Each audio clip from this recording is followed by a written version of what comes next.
Dios les bendiga, hermanos. Hoy yo les voy a compartir la palabra y me da mucho gusto volver a estar aquí compartiendo con ustedes la palabra de Dios. Y pues, ¿qué les parece si ponemos este tiempo en las manos de Dios? Dejamos que sea Él quien nos dirija, que sea su Espíritu Santo quien se esté moviendo en los corazones de cada uno de nosotros para poder escuchar la voz de Dios. Oramos, hermanos. Señor, en esta tarde ya, Padre, le damos gracias, Señor, por su presencia en nuestras vidas, por su palabra, Señor, en nosotros, porque, Señor, su palabra no nos falta, Señor. Siempre usted está hablando a nuestro ser, a nuestra vida, Señor. Y en este momento, Señor, queremos pedir que usted siga hablando a nosotros, Señor, que siga dirigiendo, Señor, este momento, Padre, por medio de su Espíritu Santo, que esté abriendo los corazones, Señor, que esté abriendo nuestro corazón, nuestra mente, todo nuestro ser para poder poner atención a su palabra, Señor, para poner, Señor, en práctica esta palabra, Señor. Queremos ser enseñados por usted, Señor. Queremos ser, Señor, ese pueblo, Señor, que realmente le obedezca. Ayúdenos, Señor, en este momento a que esa palabra, Señor, llegue a nuestros corazones, Señor. Que realmente, Señor, esta palabra atraviese, Señor, como dice, Señor, en Hebreos, que atraviese nuestros tuétanos, Señor. Que vea lo más profundo de nuestro ser. Y que realmente, Señor, habla nuestras vidas, Padre. Gracias le damos, Señor, en el nombre de Cristo Jesús. Amén. Bueno, Dios les bendiga, hermanos. Ya se están conectando un poquito más. Y gracias a Dios por los que ya están conectados, por ese tiempo que usted aparta para tomar lo que Dios quiere decirnos hoy, hermanos. Lo que Dios quiere hablarnos hoy. Gracias a Dios por esa palabra. Y en esta hora yo quiero comenzar haciéndole unas preguntas, hermano. Y yo le quiero preguntar si usted tuviera un trabajo o usted tiene un trabajo, yo le pregunto, ¿le gustaría ser jefe o le gustaría ser empleado?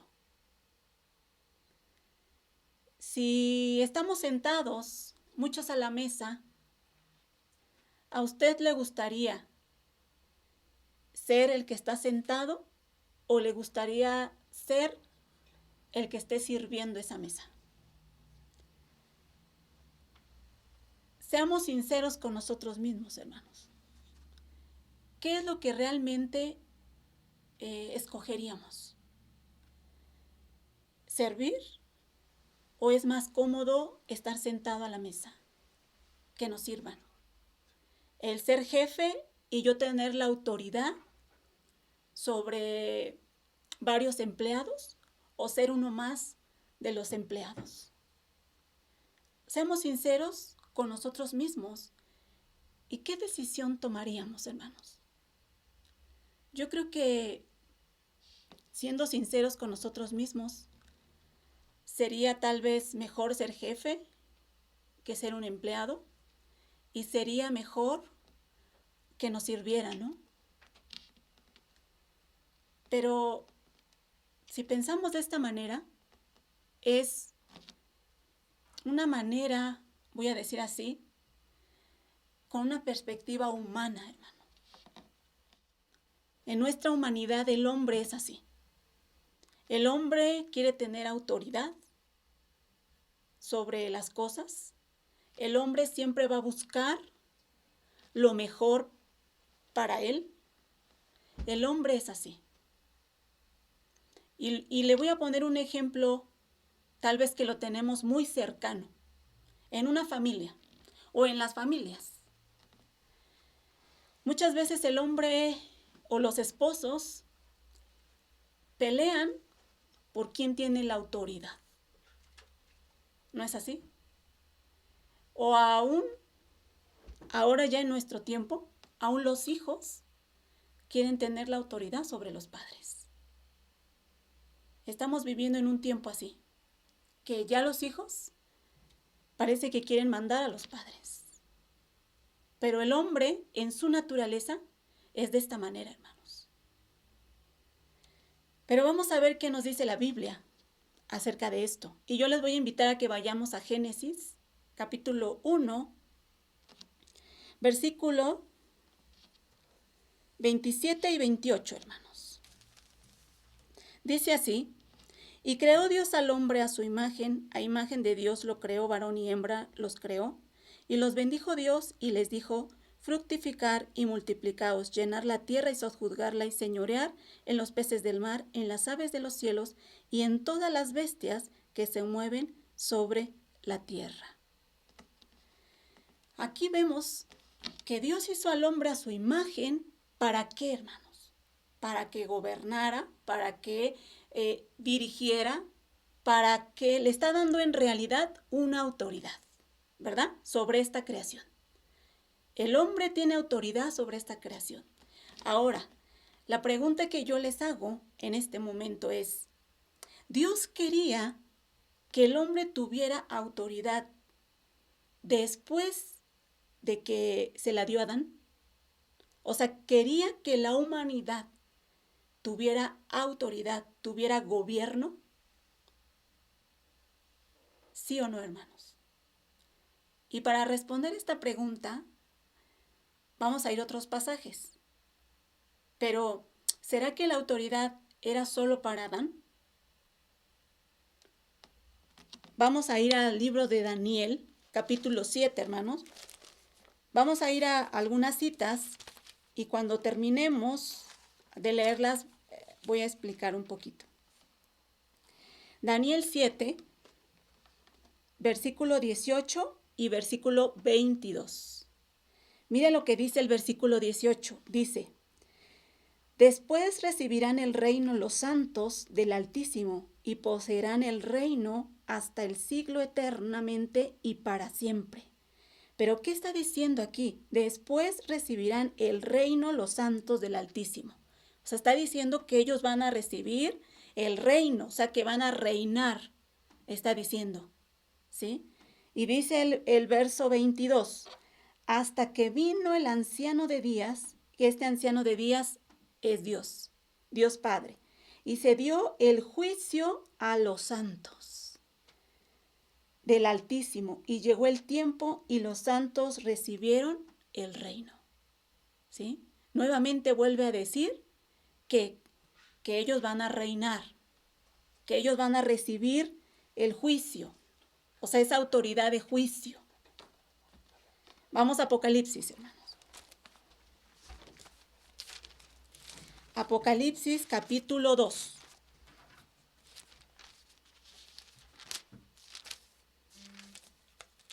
Capítulo 2, versículo 26 y 27. ¿Sí? Mire lo que dice aquí. Al que venciere y guardare mis obras hasta el fin, yo le daré autoridad sobre las naciones. Mire lo que está diciendo, hermano. Y las regirá con vara de hierro, y serán quebradas como vaso de alfarero, como yo también lo he recibido de mi Padre. ¿Pero qué está diciendo? Que dice que el que venciere, él va a dar autoridad sobre las naciones. Y van a regir con vara de hierro. ¿Quién hace esto? Un rey. Y dice que, y serán quebradas como vaso de alfarero, como yo también lo he recibido de mi Padre. Hermanos, última cita en el capítulo de Apocalipsis, aquí mismo, 20, 4. Estamos ahí, dice: y vi tronos y se sentaron sobre ellos los que recibieron facultad de juzgar. ¿Sí? Y vi las almas de los decapitados por causa del testimonio de Jesús y por la palabra de Dios, los que no habían adorado a la bestia ni a su imagen, y que no recibieron la marca en sus frentes ni en sus manos, y vivieron y reinaron con Cristo 1000 años. Estos pasajes, hermanos, nos están mostrando como una autoridad que Dios le ha dado al hombre. Ellos van a recibir el reino, ellos tienen facultad de juzgar. ¿Qué más dice? Y que el que venciere, ¿qué va a hacer? Tiene la autoridad sobre las naciones. ¿A qué se referirá esto? La autoridad, aquí vemos, los pasajes que vimos no nos están mostrando una imagen igual que la que Dios le dio a Adán, de juzgar la tierra, de gobernar, de tener una autoridad.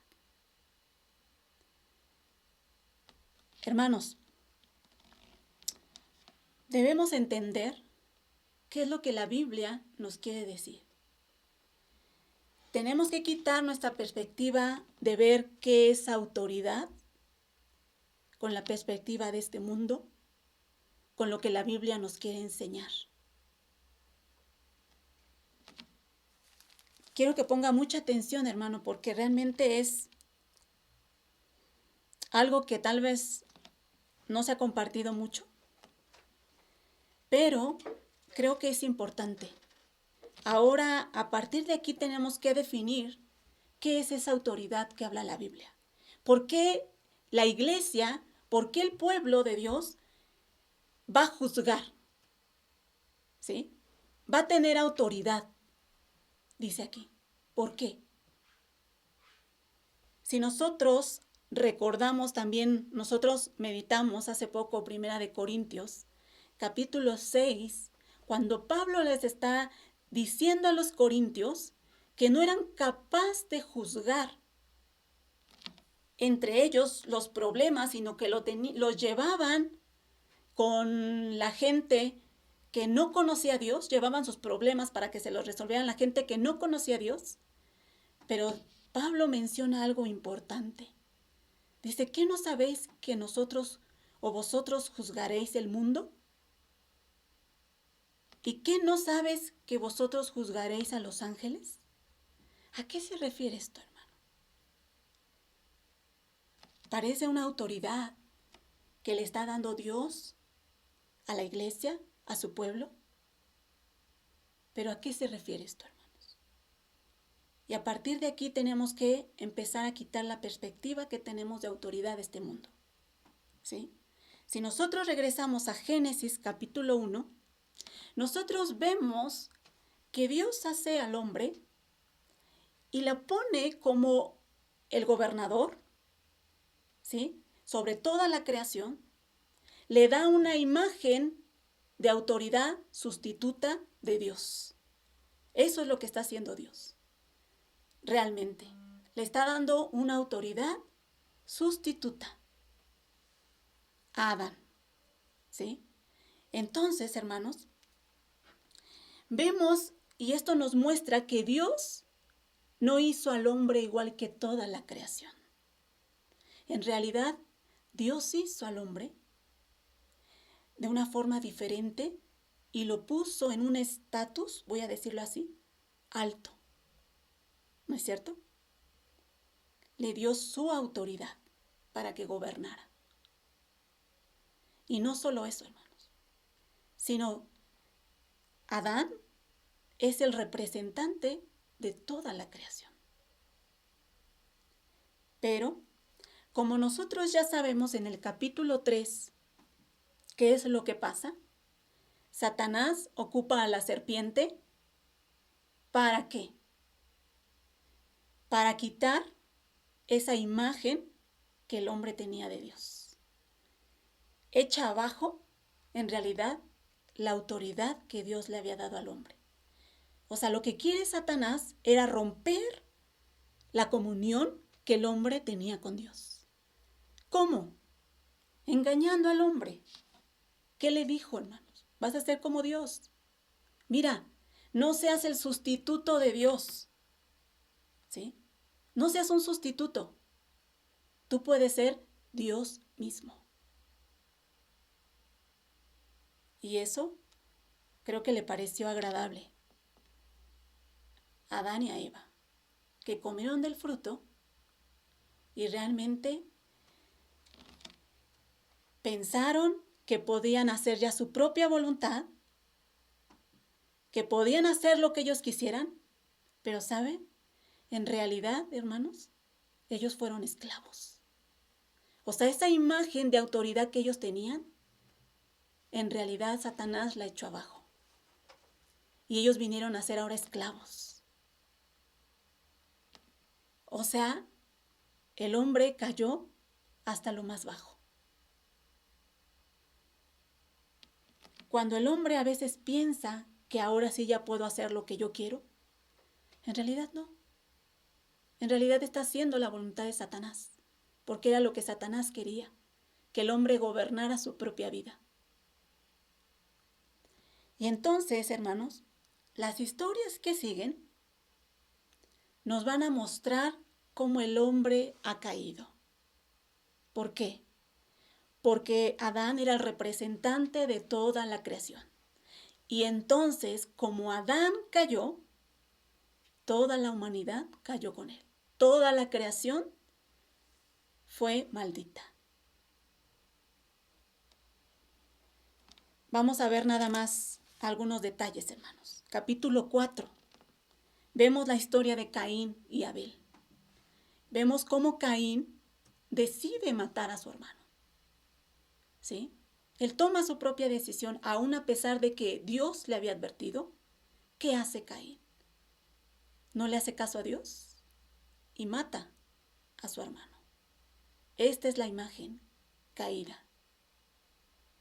Y vemos que también toda su descendencia, después de que vamos ahí al 4:16, mire lo que dice: salió pues Caín de delante de Jehová y habitó en tierra de Nod, al oriente de Edén. O sea, después de que Caín sale de la presencia de Dios, o sea, se aleja de Dios, ¿qué pasa con su descendencia? No conoce a Dios. Empieza a haber una descendencia que no conoce a Dios. ¿Y qué empieza a haber, hermanos, en esas personas que no buscan a Dios? Prosperidad. Prosperidad con la perspectiva de este mundo. ¿Por qué? Si nosotros leemos el verso 20, dice: y Ada dio a luz a Jabal, el cual fue padre de los que habitan en tiendas y crían ganados. O sea, hermanos, tenían ganado. ¿Qué más? Y el nombre de su hermano fue Jubal, el cual fue padre de todos los que tocan arpa y flauta. Había música, ¿verdad? Y no solo esto, 22. Y Sila también dio a luz a Tubal Caín, artífice de toda obra de bronce y de hierro. ¿Sí? O sea, también hacían cosas con sus manos. Parece que esta familia que no buscó a Dios, ¿qué pasa? Prosperan. Prosperan a la perspectiva del mundo, hermanos. Y el hombre siempre queriendo ser más que Dios. Mire lo que dice ahí, el 23 y 24. Y dijo Lamec a sus mujeres, Ada y Sila: oíd mi voz, mujeres de Lamec, escuchad mi dicho, que un varón matare por mi herida y un joven por mi golpe. Si 7 veces será vengado Caín. ¿Quién dijo esto, hermanos? ¿No fue Dios? Dios se lo dijo a Caín. Dice aquí: si 7 veces será vengado Caín. Mire lo que dice Lamec. En verdad 70 veces 7 lo será vengado. ¿Quién? Lamec. El hombre quiere ser más que Dios. Ah, si Dios dijo esto, yo digo esto. Hermanos, la descendencia de Caín nos muestra realmente esa imagen caída del hombre, que trata de prosperar en esta tierra, en este mundo. ¿Pero cómo? Desechando a Dios, quitando a Dios de sus vidas. Pero termina el pasaje diciéndonos que Adán y Eva tuvieron un hijo, Set, y empezaron a invocar el nombre de Dios, ¿verdad? O sea, la descendencia de Set, nuevamente, ellos comenzaron a buscar a Dios. Y es el pasaje, el capítulo 5 que hoy nos tocó meditar. Toda esta descendencia, hermanos, busca a Dios. Pero ¿cómo son aquellos que buscan a Dios? ¿Cómo son, hermanos? A veces en este mundo. Voy a leer del capítulo 5, el versículo 28. Mire lo que dice.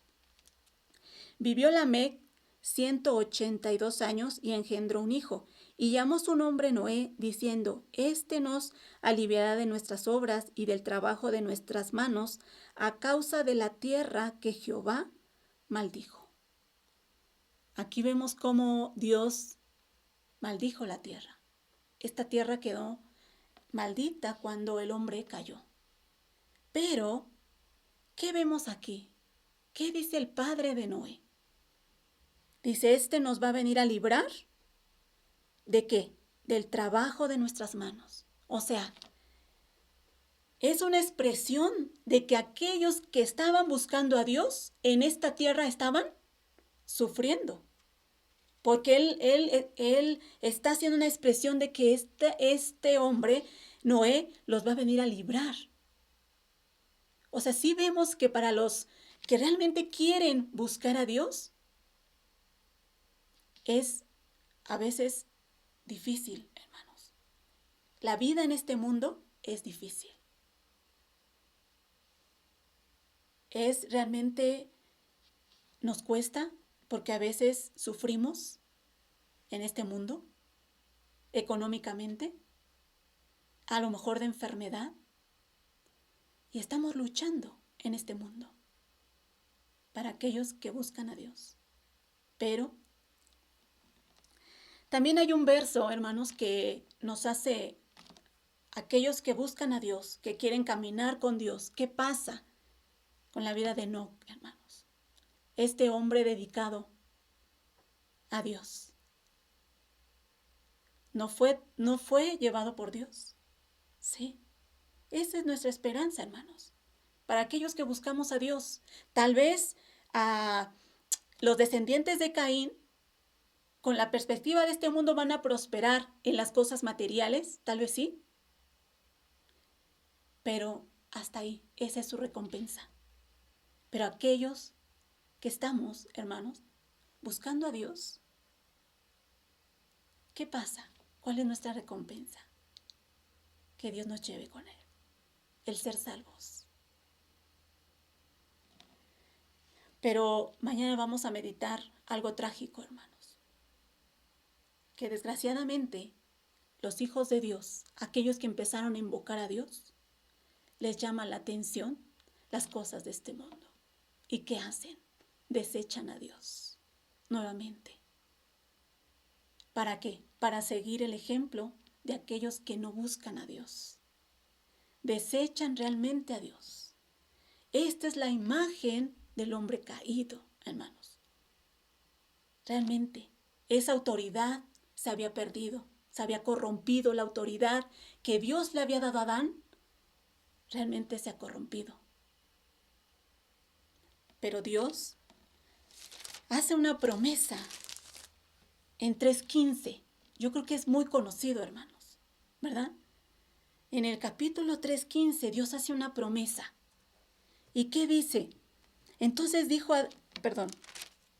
dice, y pondré enemistad entre ti y la mujer, y entre tu simiente y la simiente suya. Esta te herirá en la cabeza y tú le herirás en el calcañar. Hermanos, ¿sabemos de qué simiente se trata? Algunos sí, tal vez otros no. Esta promesa también se la dio a Abraham. En tus simientes serán benditas todas las familias de la tierra. Y si nosotros vamos a Gálatas, capítulo 3, hermanos, ahí vamos a ver que esta simiente Pablo ya realmente le interpreta que es Jesucristo. En realidad lo que está diciendo aquí en Génesis es que va a venir Jesucristo y va a tener que luchar con Satanás. O sea, va a haber esa lucha. Pero ¿qué va a hacer Jesucristo? Va a tener victoria. ¿Sí? Va a tener victoria. Pero vamos a ver de qué manera, hermanos. De qué manera Jesucristo viene para recuperar esa autoridad que Dios le había dado al hombre. Vamos a Marcos 1:1. El Evangelio de Marcos, hermanos.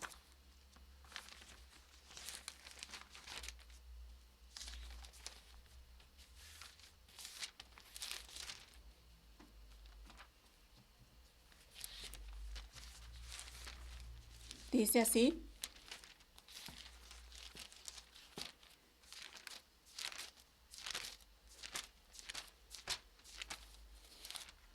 principio del Evangelio de Jesucristo, Hijo de Dios. ¿Cómo viene Jesús? ¿Como quién? Como Hijo de Dios, hermanos. Mire lo que la Biblia nos quiere enseñar. Este Jesús viene como Hijo de Dios. No es algo solamente simple que podemos decir, ¿eh? Viene como Hijo de Dios. ¿Pero qué más? Vamos al capítulo 12 de aquí de Marcos. Y si nosotros vemos que Jesús también habló por parábolas, está hablando de la parábola de los malvados. Cuando dice aquí en el verso 1, entonces comenzó Jesús a decirles por parábolas: un hombre plantó una viña, dice, la cercó de vallado, cavó un lagar, edificó una torre y la arrendó a unos labradores y se fue lejos. Y a su tiempo envió un siervo a los labradores para que recibiese de estos del fruto de la viña. Y bueno, nosotros sabemos aquí que ¿qué hicieron estas personas, hermanos? Golpearon, dice, aquel siervo que mandó. Después Dios dice: voy a mandar a otro siervo. ¿Y qué dice? Que también a este lo hirieron golpeándolo en la cabeza. En el versículo 5 dice que envió a otro y a este lo mataron. Y envió a otros muchos y algunos los golpearon, otros los mataron. Pero al final dice que envía, dice el 6, por último, teniendo aún un hijo suyo amado. ¿Quién es este, hermanos? Sabemos que es Jesucristo. ¿Y a qué se refiere esta parábola? La conocemos, que es Dios Padre enviando a su Hijo. Dice que aún un hijo suyo amado, dice, lo envió también a ellos diciendo: tendrá respeto a mi hijo. Mas aquellos labradores dijeron entre sí: este es el heredero. Venid, matémosle y la heredad será nuestra. Hermanos, los judíos, ¿cómo entendían esto? A esto quiero llegar. Primeramente, vemos en el capítulo 1:1 de Marcos que Jesús viene como Hijo de Dios.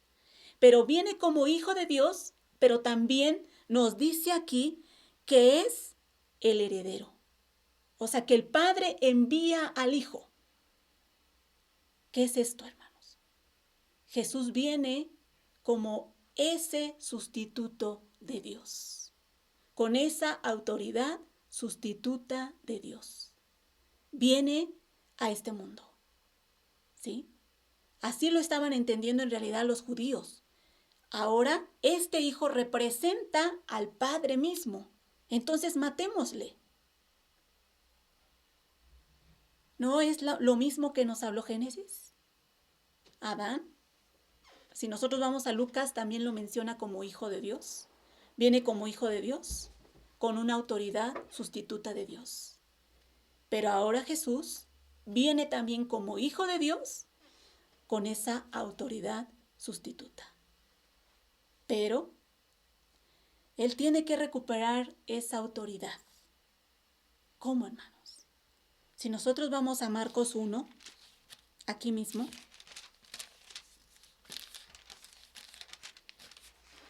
nos está diciendo que Jesús, antes de iniciar, voy a decirlo así, antes de iniciar su ministerio, se bautiza. Y se oye una voz que dice ahí en el verso 9, 11, para ir más rápido: y vino una voz de los cielos que decía: tú eres mi Hijo amado, en ti tengo complacencia. ¿Qué está diciendo Dios? ¿Qué está declarando? O sea, tú eres mi Hijo amado, en ti estoy complacido. Tú eres ese Hijo que viene a quitar la autoridad de Satanás. Esa autoridad que Satanás había obtenido sobre esta creación, sobre la humanidad. O sea, tú eres ese hijo, estoy complacido contigo. Pero enseguida que Jesús se bautiza, ¿qué sigue, hermanos? ¿No está ahí la tentación? ¿Sí? ¿Verdad que sí? Y dice el verso 12, y luego el Espíritu le impulsó al desierto. Y estuvo ahí en el desierto 40 días y era tentado por Satanás. Y estaban con las fieras y los ángeles le servían. Hermanos, ¿por qué el Espíritu Santo llevó a Jesús al desierto para ser tentado? ¿Era necesario esto? Sí. ¿Por qué?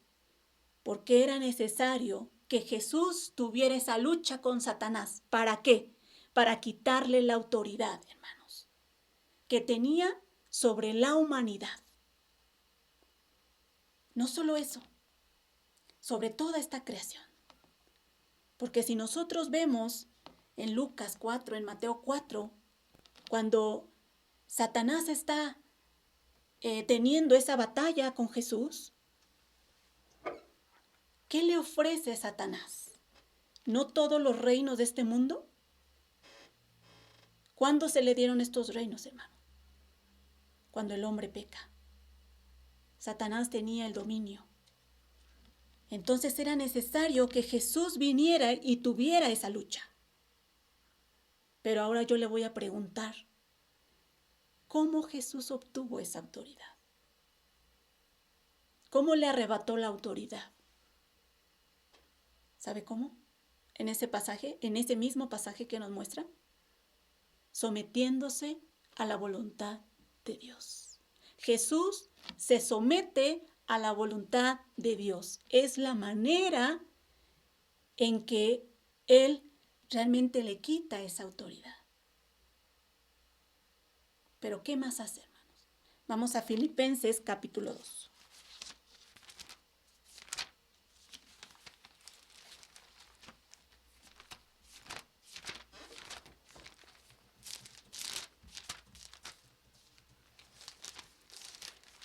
Dice Filipenses capítulo 2, verso 6. Vamos a ir leyendo hasta el 11. Dice el verso 6, el cual, siendo en forma de Dios, no estimó el ser igual a Dios como cosa que aferrarse, sino que se despojó a sí mismo, tomando forma de siervo, hecho semejante a los hombres. Y estando en la condición de hombre, se humilló a sí mismo, haciéndose obediente. ¿Hasta dónde, hermano? Hasta la muerte y muerte de cruz. Por lo cual Dios también lo exaltó hasta lo sumo y le dio un nombre que es sobre todo nombre, para que en el nombre de Jesús se doble toda rodilla, dice, de los que están en los cielos y en la tierra y debajo de la tierra, y toda lengua confiese que Jesucristo es el Señor, para gloria de Dios Padre. Hermano, mire, vamos a ver aquí unas cosas. Este Jesús vino a esta tierra, tuvo esa pelea o esa lucha en el desierto con Satanás. Y venció ¿cómo? Sometiéndose a la voluntad de Dios. Pero aquí también nos dice que ese Jesús se humilló y obedeció hasta la muerte. O sea, vemos otro sometimiento a la voluntad de Dios. ¿Verdad que sí? Pero vamos a ver la diferencia que hay. Este Jesús, hermanos, vino a esta tierra. Se humilló, ¿sí? Tomando cuerpo de hombre, limitándose a un cuerpo humano. Ese Jesús, siendo Dios, vino y se hizo hombre. Y Adán, siendo hombre, quiso tomar el lugar de Dios. Este Jesús, ¿qué hizo? Se sometió a la voluntad de Dios. ¿Sí? Vino en sometimiento a la voluntad de Dios. Adán, ¿qué hizo, hermanos? Desechó el mandamiento de Dios. ¿Vemos estas formas contrarias? ¿Cómo es el hombre? ¿Y cómo es Jesús? Al ver la caída del hombre estando en pecado, Jesús vino a morir por ese hombre, a recuperar esa autoridad quebrantada. ¿Y qué hizo Dios, hermanos? Dice que Dios lo exaltó. O sea, ese Jesús volvió a su reino y Dios lo hizo rey. ¿Por qué? Porque ahora todos se van a inclinar ante Él, doblarán sus rodillas. Está diciendo, ahora Él es el rey. Pero no solo el rey, ahora Él es el representante de toda la humanidad, hermanos. Este Jesús viene como representante de toda esa humanidad. ¿Sí? ¿No es algo maravilloso? Él viene a recuperar esa autoridad que habíamos perdido. Ahora este Jesús es el representante de esa creación. Pero, ¿qué es esa autoridad, hermanos? ¿Cómo la obtuvo Jesús? En un sometimiento a la voluntad de Dios, hermanos. Él se sometió a la voluntad de Dios. Y para que quede un poco más claro este punto, vamos a Lucas, hermanos. Lucas 22, 24, hasta el 30. Mire lo que está diciendo aquí Jesús. No se refiere a una autoridad con la perspectiva de este mundo, hermanos. Mire, dice el 24, hubo también entre ellos una disputa sobre quién de ellos sería el mayor. Esto es la perspectiva del mundo. El hombre siempre luchando, ¿quién tiene la autoridad? ¿Quién es mayor? Pero él les dijo, dice el 25, los reyes de las naciones se enseñorean de ellas y los que sobre ellas tienen autoridad son llamados bienhechores. Está hablando de una autoridad de este mundo. Mas no así vosotros, sino sea el mayor entre vosotros como el más joven, y el que dijere como el que sirve. Porque ¿cuál es mayor, el que se sienta a la mesa o el que sirve? ¿No es el que se sienta a la mesa? Mas yo estoy entre vosotros como el que sirve, dice Jesús. Hermanos, si nosotros vamos a la cita que Jesús está mandando aquí o a qué se refiere que dice yo he venido, no como el que me siento en la mesa, sino como el que sirvo. ¿Sabe a qué cita nos manda? Juan capítulo 13. ¿Sabe cuál es? El lavamiento cuando Él le lava los pies a sus discípulos. De esta manera Jesús dice, yo les he servido. Dice el 28, pero vosotros sois los que habéis permanecido conmigo en mis pruebas.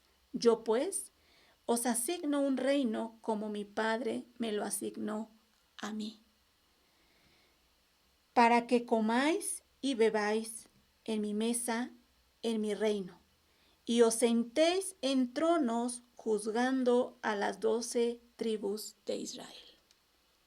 ¿Qué está diciendo aquí Jesús, hermanos? Jesús primeramente está tratando de quitar de sus discípulos la imagen de autoridad o la imagen de gobernar de este mundo, ¿sí? Al decirles cómo deben ser, ¿sí? ¿Cómo es Él? Yo no he venido para que me sirvan, sino yo les he venido a servir. Ahora está diciendo aquí, parece que otra vez Jesús los vuelve a poner en una posición muy alta, si nosotros lo pensamos de esa manera, cuando les dice, el 29, yo pues os asigno un reino, como mi Padre me lo asignó a mí, para que comáis y bebáis. Dice, y a mi mesa y en mi reino, y os sentéis en tronos juzgando a las 12 tribus de Israel. Mira lo que le está diciendo a los apóstoles. ¿A qué se refiere esto, hermanos? A ver, vamos a Mateo 19, 28, hermanos.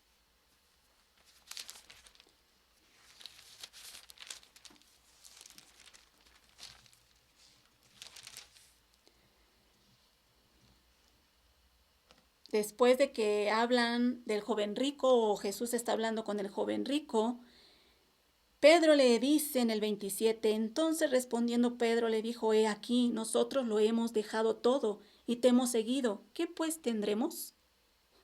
O sea, estos discípulos esperando una recompensa de este mundo. ¿Y cómo contesta Jesús? Y Jesús le dijo, de cierto os digo, que en la regeneración, cuando el Hijo del Hombre se siente en el trono de su gloria, vosotros que me habéis seguido también os sentaréis sobre 12 tronos para juzgar a las 12 tribus de Israel. ¿Qué se refiere esto, hermanos? Parece que Jesús les está diciendo, no es de esta manera, no es obteniendo las cosas de este mundo, enseñorearse de otras personas, pero de repente parece que Jesús les dice, sí, ustedes se van a sentar en unos tronos, porque ¿quiénes se sientan en los tronos? Los reyes, ¿no es cierto? Y ustedes van a juzgar. Pero ¿sabe por qué pensamos así, hermano? Porque todavía estamos pensando con una perspectiva humana. ¿Qué les está diciendo Jesús aquí? Ustedes se van a sentar conmigo. ¿Y saben cuál es la manera de juzgar?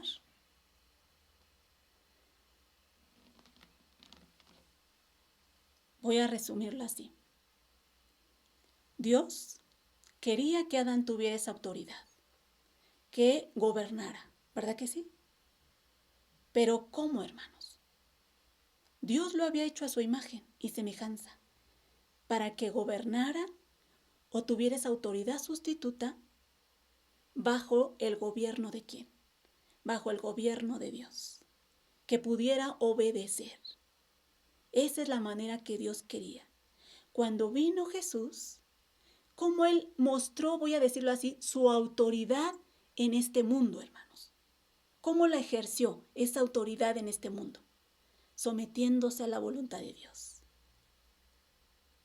Entonces, cuando aquí dice, ustedes se van a sentar en 12 tronos y van a juzgar a las tribus de Israel, hermanos, Israel pudo obedecer a Dios.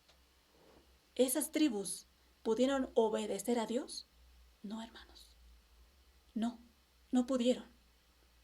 Entonces les está diciendo, ustedes apóstoles, les van a demostrar a esas tribus de Israel que se puede obedecer a Dios, que puede estar uno sometido a la voluntad de Dios. De esa manera es la forma que habla de juzgar a este mundo. ¿Cómo? Sometiéndose a la voluntad de Dios. De la misma manera, cuando yo les hablé que Pablo les dijo a los corintios, nosotros vamos a juzgar al mundo y no pueden resolver estos problemas, que no saben que ustedes pueden juzgar al mundo. Vamos a juzgar al mundo, ¿cómo, hermanos? Esa iglesia de Corintio tenía que demostrar que sí se puede obedecer a Dios. De esa manera les tenía que mostrar al mundo, miren, sí se puede estar en ese sometimiento a la voluntad de Dios. Ustedes tienen que mostrar a los ángeles que se puede obedecer a Dios. Hermanos, esa es la autoridad que nos habla la Biblia. Cuando nosotros hablamos, o cuando la Biblia habla de una autoridad, estamos hablando de una forma de vida en sometimiento a la voluntad de Dios, como lo hizo Jesucristo. No estamos hablando de estar queriendo ser más que el otro. No estamos hablando de esto, hermanos. Yo tener autoridad sobre otro. No es esto.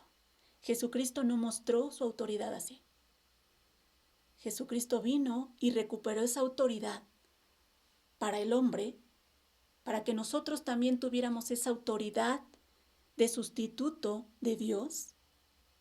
Pero ¿cómo la vamos a mostrar, hermanos? De la misma manera que Jesús, estando sometidos a la voluntad de Dios. ¿Sí, hermanos?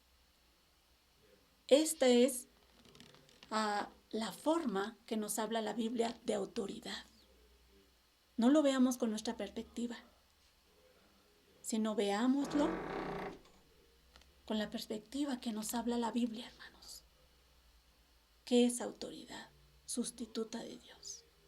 Es someternos a la voluntad de Dios. Es una forma de vida. Ahora, voy a terminar con esto, hermanos. En un hogar, yo les dije al principio que a veces en el hogar está esa lucha para ver quién tiene esa autoridad. Pero estoy hablando de una autoridad del mundo. Pero quiero decirle a los esposos, si tú quieres mostrar tu autoridad en el hogar, sométete a la voluntad de Dios. Quiero decirle a las esposas, esposa, ¿quieres demostrar tu autoridad en el hogar? Sométete a tu esposo. Y hijos, ¿quieren demostrar su autoridad? Sométanse a sus padres. Esa es una ley o un orden que Dios puso. Debemos estar mostrando nuestra autoridad en este mundo, juzgando, como dicen, juzgando al mundo. ¿Qué es esto? Mostrándoles al mundo que sí se puede obedecer a Dios, que sí podemos estar bajo el gobierno de Dios, bajo la soberanía de Dios, hermanos. ¿O todavía quiere estar como Adán, como esa imagen caída? ¿O realmente como ese Jesucristo? ¿Cómo somos, hermanos? ¿Como ese viejo Adán o como este nuevo Adán que nos habla la Biblia? Oramos, hermanos. Señor, en esta hora le damos gracias, Padre, porque usted nos muestra, Señor, a través de su palabra, qué es autoridad en realidad. Muchas veces nosotros queremos ejercer autoridad, pero basado en este mundo. Pero en realidad usted nos muestra qué es esa autoridad, Señor. Y es estar bajo esa soberanía, bajo ese gobierno de Dios. Y queremos estar así, Señor. No queremos desvalorar lo que Jesús vino a hacer, a luchar con Satanás, a morir por nuestro pecado. No queremos desvalorar esto, Señor, sino realmente queremos vivir como Jesús, sometidos a tu voluntad, mostrando nuestro gobierno, nuestra soberanía, nuestra autoridad, sometidos a tu voluntad. Esa forma de vida, Señor. Y ayúdanos cada día, Señor. Ayúdanos, Padre, a quitar de nosotros esta mala forma de pensar de lo que es autoridad. Ayúdenos, Señor, por medio de su Espíritu Santo, y nos ponemos en sus manos. En el nombre de Cristo Jesús. Amén. Dios les bendiga, hermanos.